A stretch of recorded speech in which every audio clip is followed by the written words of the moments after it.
5 à 7. Jusqu'à 19h sur Vivacité. Et donc, on a pu lire dans la Libre aujourd'hui, ce matin même, que l'administration centrale du cadastre s'intéressait fortement à la fameuse technique des drones pour peut-être un jour contrôler les maisons, vérandas, piscines, tout ce qui n'a pas été déclaré. Et ce pourquoi vous ne payez pas, malheureusement. Parce qu'à l'heure actuelle, faire voler un drone, c'est illégal, mais c'est l'occasion de faire le point sur le boom des drones avec Renaud Fréture. Bonsoir Renaud. Responsable du centre de formation de pilotes de drones, Espace Drone. C'est sur le site de l'ULModrome de Liernu. Voilà, comme ça c'est complet. Bonsoir. Bonsoir. Oui, bonsoir. Bonsoir. Et donc à l'heure actuelle, c'est totalement illégal de faire voler les drones. Pourtant, on en vend plein, même dans les supermarchés. Tout à fait. Donc pour le moment, nous on est en relation depuis 2 ans avec la DGTA qui gère l'espace aérien belge et c'est vrai qu'il est tout à fait interdit de voler avec un drone en Belgique, hormis sur des terrains de modélisme ou hormis sur l'un ou l'autre centre de formation qui existe ou qui vont exister.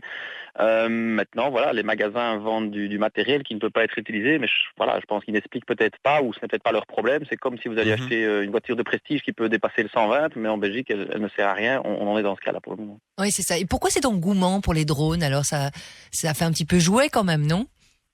Ça fait jouer, mais la technologie a fait un boom colossal en moins de 2 ans. On est arrivé à des machines vraiment très performantes pour des budgets qui sont vraiment acceptables. Et donc on a vu que le particulier pouvait vite avoir un drone qui était facile à piloter, qui est très stabilisé, qui peut vite embarquer une petite caméra maintenant à des prix à 4, 5, 6, 700 euros. Et donc tout le monde veut se lancer un peu dans son petit loisir ou éventuellement dans du business.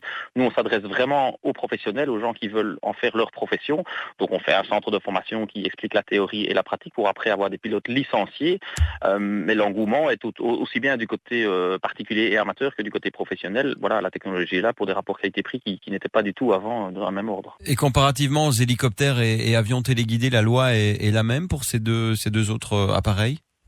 La loi différencie 2 choses. Elle différencie l'aéromodélisme, qui est du loisir pour le fun, pour le jeu, et ça c'est du loisir sur des terrains de modélisme. Et tout ce qui n'est pas sur du terrain de modélisme, alors devient un drone professionnel ou semi-professionnel et doit être piloté par quelqu'un qui a été licencié, agréé, avec une machine immatriculée, reconnue, etc., etc. Et Renaud, quand on dit drone, il y a toujours une caméra ? Non, pas du tout. Donc un drone peut être un objet volant télépiloté, donc avec une commande, un poste de commande plus loin, avec rien dedans. Ça reste un drone, une machine seule pour voler, mais on peut y mettre une caméra, ce qui est évidemment en général le plus flagrant, le plus connu. Mais on peut y mettre un capteur thermique pour faire des analyses de déperdition de chaleur. On peut lui mettre un capteur infrarouge. On peut lui mettre un capteur d'analyse de sol pour représenter après l'image en 3D. J'ai vu des gens qui avaient mis une pique au bout d'un drone avec 2 petits réservoirs sur le drone. Ils allaient piquer dans les nids de frelons dans les arbres et puis ils injectaient du produit.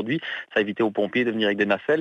J'ai vu un drone qui allait mettre en projet des bouées de sauvetage. Il était avec des bouées en permanence en dessus de lui. Et s'il y avait quelqu'un qui se noyait assez loin de la plage en pleine mer, le drone partait et allait larguer des bouées au-dessus de la personne. Donc un drone reste un objet volant avec des gyroscopes, avec des GPS dessus, stabilisé. Ça fait rêver, travailler de plein de façons. Mais tout ça est bien, mais illégal pour le moment, tant qu'on n'a pas légiféré finalement dessus. On est dans le flou total, parce que c'est bien d'avoir des drones anti-frelons, d'avoir des drones qui font plein de trucs, même pour la télévision finalement, parce que quand on voit des belles images, aussi, c'est très utilisé, que ce soit en France ou en tout cas ici on va parler pour la Belgique. C'est vrai, il y a plein de reportages maintenant où on a des superbes vues aériennes qui en fait sont faites avec des drones, mais c'est illégal alors filmer comme ça. Voilà, exactement. La Belgique est un petit peu en retard, donc la France tourne déjà avec des drones légalement. Donc comme vous dites, il y a plein d'émissions télévisées qui sont très belles, qui sont faites avec des images de drones. Là-bas c'est légal.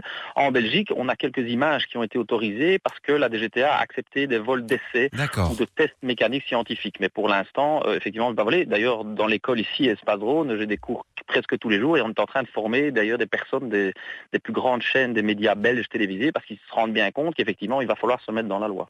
Merci beaucoup d'avoir été parmi nous, Renaud Fréture, responsable du centre de formation de pilotes de drones sur le modélodrome de Liernu. Le premier salon du drone en Belgique, le Drone Days, aura lieu les 7 et 8 mars prochains sur le site de Tour et Taxi. Vous avez toutes les infos sur le net.